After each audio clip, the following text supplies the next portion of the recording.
Podcast. It's the North American group, and we're in the winners match. This tournament is brought to you mostly, like seriously, like 90% by the subscribers here on Base Trade TV. You guys power us to do these awesome tournaments, these awesome events.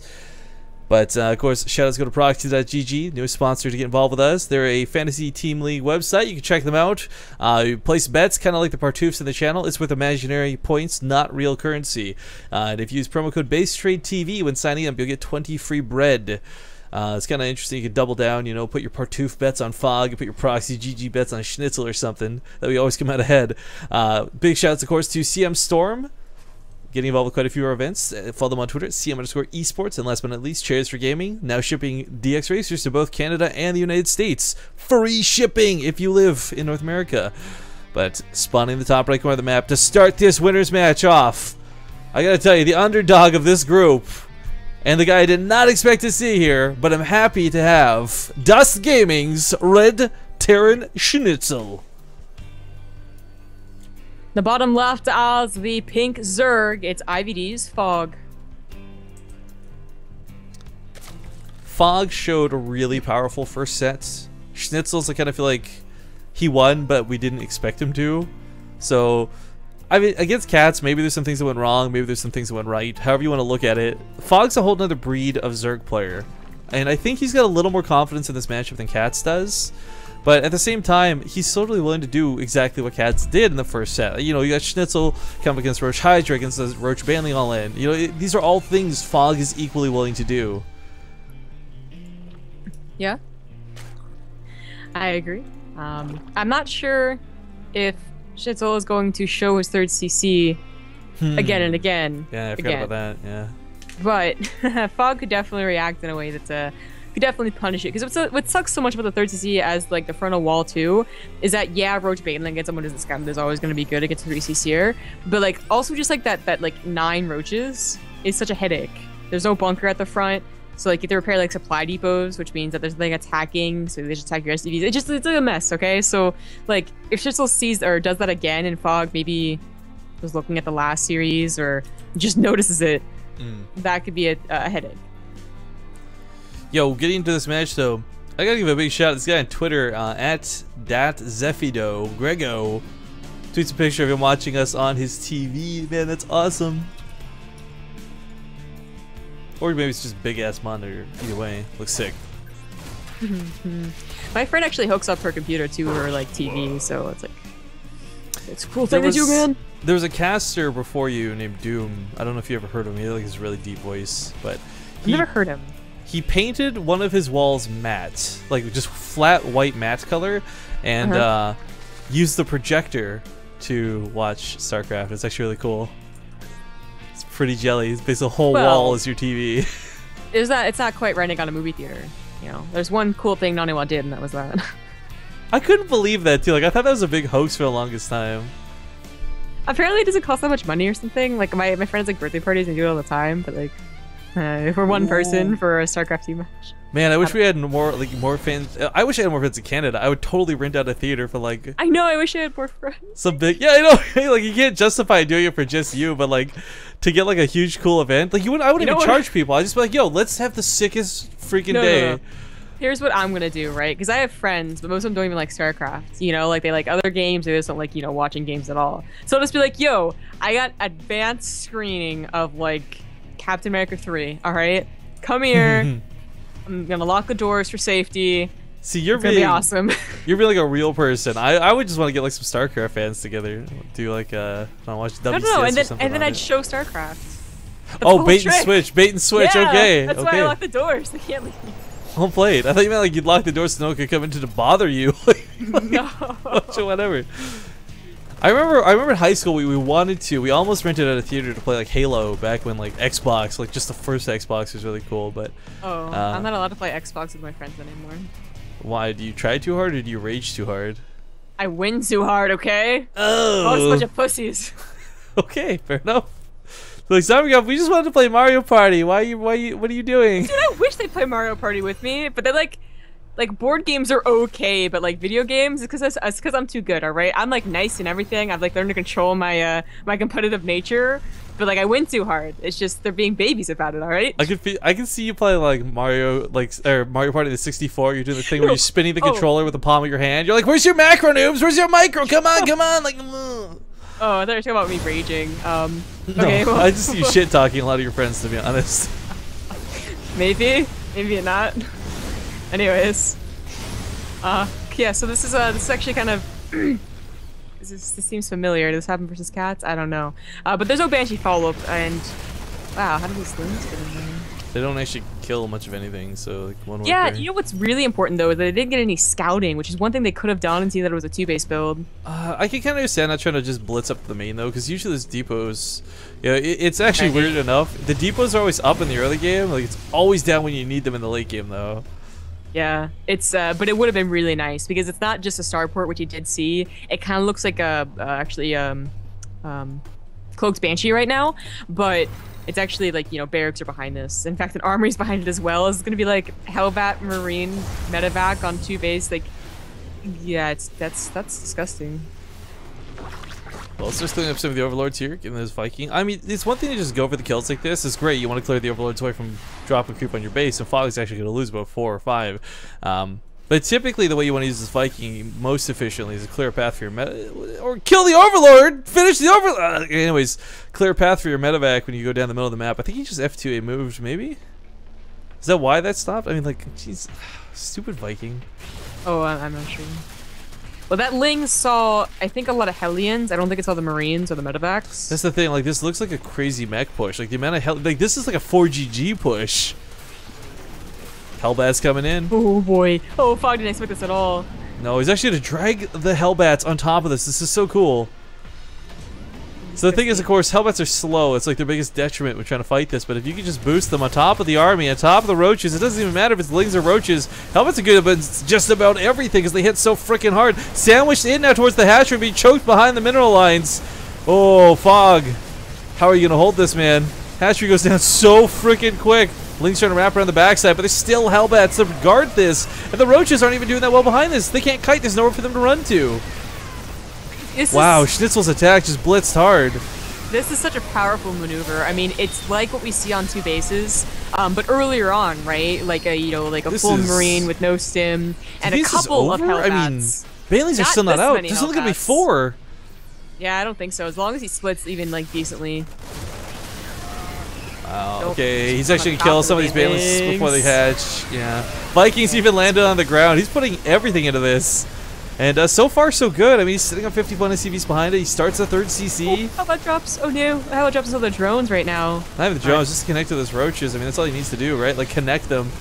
Hellbats do more damage than roaches and they splash. It's so silly, but so good at the same time.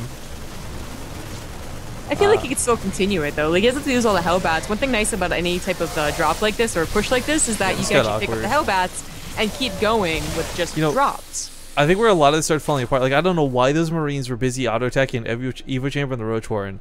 Like, if you just pursued through with those Hellbats, I think you would have slaughtered everything, but it was kind of like intentionally using half your forces only. Yeah. Well, behind this, his macro is pretty decent. You know, he got out of the command center, he was getting up his production, so he's not banking 1,000 minerals. In fact, he's actually doing pretty well on it, and is up to 55 FCVs. So, you know, up ahead in a base, up ahead in SCVs, and even still, you know, he's on even army supply. Well, not right now. Oh, I'm not liking the upgrades, that's for sure. 2-2 coming up is 1-1's like barely started, but more importantly than that, I just don't like that should have been a game-ending move. It feels like not a throw, but just such a giveaway to not take that kill move. I don't know if he could ever really kill him. I think the most he could have done was actually really just remove all the roaches. Yeah, so it's not available for this. Well, I still think it's a good position. The upgrades are the biggest part, as you said. Oh, look at this bunker's coming down. I hope it doesn't block the CC. I don't think it will, but either way, I'm just glad it's like gonna be a useful bunker. I think it does. Actually, it might. Is that one gear space over? No. That's, oh, okay, perfect. That's flush. The zombie go. But Mutila's coming towards the main. Really not a lot of them, but there's no turrets, so this is gonna be a bit of a nuisance. SCVs will die. See how many he gets. Marauders pop out. Oh no. Oh, that's like all sorts of awkward. Marauders. Please, Okay. Marauders, learn to shoot up. Sit on your back and shoot up. Right, like that's the sickest legacy of the Void upgrade. They're gonna make it so you get A, perdition turrets, and B, Marauders can shoot upwards. There you go. That's how you fix. They can't move. They have to like go into like, you know, like Marauder anti-air mode where they just It's lay like on their siege, back. it's like siege And, mode, like sea basically. turtles, exactly. Like Marines have to push them over. Wait, no, hang on. I said siege mode. Did you just say sea turtles? Yeah, it's like that episode of Futurama, right? Like legs stuck up in the air, like help me, help me. Exactly, like Futurama. Oh And, like they're man. gonna like have to like roll to the side. That's how they get out. Yeah, the Holland episode or whatever that was. Okay, so the Mutalisks are not out of control. We did see Phog play pretty Mutalist heavy before. We'll see if he goes for that really high count, but a lot of that hinges on, I think, whether Schnitzel's willing to go for Thor's or not. Because, quite frankly, the series versus Taiga, there really wasn't a lot of much. There wasn't a lot of things, you know, Yeah. much things to do. That's not even lazy casting. I try not to be BM. It's just sort of an awkward series to watch. I thought Taiga had such a better handle on the way that was going to go, but at any rate, focusing on what's at hand here, getting the Mutas are a big problem. There's a lot of them, and then Viking. I don't know about pushing on Actually, a creep like this. This Yo, is lift dangerous. the Viking. No, Rifkin. Don't you tell me what to do. It's like, you know, day 13, the Marauders still haven't noticed me. Okay, there we go. Jumps up to the air to get away from the Banelings. Pretty decent fight coming down. He spreads on the back, and there's a lot of Widowmines placed there. Schnitzel trying to bait out this fight. He might have a lot more Marauders because he thought it might be a lot more Roaches, and there are some Roaches here, but I like that he has any amount of Marauders. That It was works one thing for the that Banelings, yeah. Dragon Boy Oh, was he's got to fall back. missing. Oh, those Banelings are all in the same place. Those 4 Widowmines go down. Yeah, but all of those were like almost all of his Banelings. There's 6 more just finished up. Those 4 in the back are doing a whole lot. Yeah, Marine should be able to shred the Mutas if they can connect, but he's clumping instead of spreading. Oh, no! Oh, that last one. Ooh, that last one So- was actually not too good. So to borrow Oh, another I don't Futurama know. moment, like you were doing well until everybody died. It's just And I really don't like the rally too. Like it's okay to rally if every like creep was cleaned up, right? And you were in a position of power. If you were kind of just trying to end the game right there, just stay at home. yeah. Phog coming over with the Mutalist though, wrapping towards this. I mean, Schnitzel, he's been playing. Like I like this. It feels like these waves though. Like he's just like breathe in, breathe out, play good, play woo. You know, like. Play win.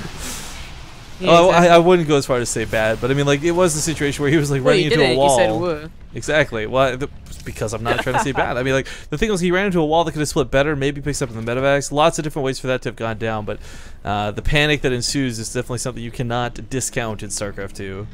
Yeah. Luckily, that wasn't a maneuver where he's immediately counterattacked before his production can kick in. He's back up to an even supply. You know, he's not about to lose just because he doesn't have enough stuff. And he's on, 2 factories. A 4th command is on the way down. He finally evened up those upgrades, which was such a big deal for a very long time. I didn't notice, but Phog actually got +1 Carapace as well. Not something you see at all in DBT. With 5 Thors coming into the play. I really like that. Or sorry, onto the field. I like these finally getting the Thors though. There's the bonus damage for his mutas, and that's great. But what Thors give you that Marines don't is range. That's always the hardest problem with dealing with mutas, trying to keep up with that range. But snipes off a couple of Widowmines, a little bit too in the front. Oh, not the hallway. Hallway, yeah. Ugh. Not again. Different player, but still, it's like a haunted house that kills people every year. And they're the actors that keep us running in for whatever reason. The split's a little bit lackluster, but he retains a lot of Marines, so maybe want to deal with some of the mutas. But here comes round 2 of the Banelings, and that's makes it get a little bit messy. But rally of the Marines, I guess you could call it, starting to move forward here. This is still just Medevac corruption. No, they want Medevac to help out here. yeah. Oh, these mutas are clumping so hard for the Thor though. It goes down, but there's not enough Marines to execute these mutas, so they will regenerate that health. Oh man, that got really scary for Phog. That was a really greedy move to make, but pays off in the end. Yeah, there could have been some sick micro with the Medevac. Oh, but the Widowmines! Oh, the Widowmines! Ooh, Oh, really nice. If they went off on the mutas instead of the Overseer, I think that would have got a couple more kills, but Yeah. it drives him back, and that's kind of key because Schnitzel needs this time to just rally himself to the get this 4th base set up, get that creep sprig cleaned up.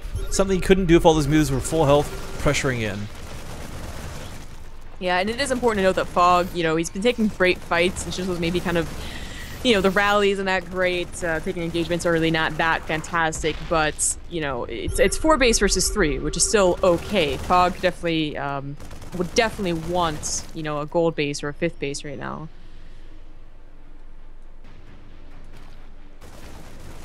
Maybe a 3rd factory. I like this. This is what I was talking about. Like the factory production has become more mainstream. Like the more factories, the better it seems. And just 1 never really cut it, but 3 is going to be pretty good. I'm a fan, but mutas are finding themselves with very little resistance. Swamping in like this. Oh god. Oh, there was a little bit of stacking with those SCVs. Yeah, Bailey's still got 20 already. This is kind of going messy. Thors can't get through the SimCity either, so the building placement from Schnitzel actually playing against him pretty heavily here at the 3rd. Gold base is floating. King, the mutas, nah, they're probably not going to pick it up. Is there a... Or maybe they will. Uh-oh. Schnitzel. Why? Oh, he can't react to time now. He stims. He's going to stim his army to death. Oh, he does actually get it. Yeah, that Thor really scared him. I think every Terran player's had that moment too, where you're like, okay, get there faster by stimming more. You're like, oh great, now I got 10 health, and I didn't get any extra speed out of it.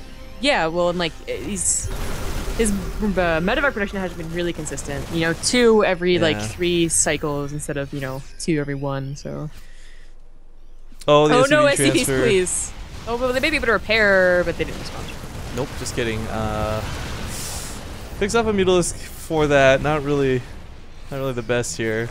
Lots of Marines though. He's gotta be careful he doesn't dip back in here. If he does, it's gonna really hurt him. This Mutalisk count is being out of control. Is kind of the momentum shift that he's got in this game, like this swing of favor, if you will. So 31 Mutalisk heading towards the main, and there's no way Schnitzel gets back here in time. You're gonna have to rely on production, and that's not gonna cut it. So this might bait out a base trade. I'm surprised he ran away from that one of mine. There you go. Yeah, he's out with the overseers. Yeah, you could have killed it though, I'm just saying. Well, this is another, this looks really familiar. Muta's in the main at a point where, you know, in this, nowadays it's really not that common, but Schnitzel, I think he has a better army than any other base raid we've seen so far. Well, for now, here comes the Banelings though. Oh, Ooh, decent Widowmine connects. Widowmine. But there's so many more Banelings, and he's not splitting, he's got no medevacs! Oh! Okay, well that Doors go down, and that's Phog winning the game right there is what that is. Yep, GG. GG. Game number 1.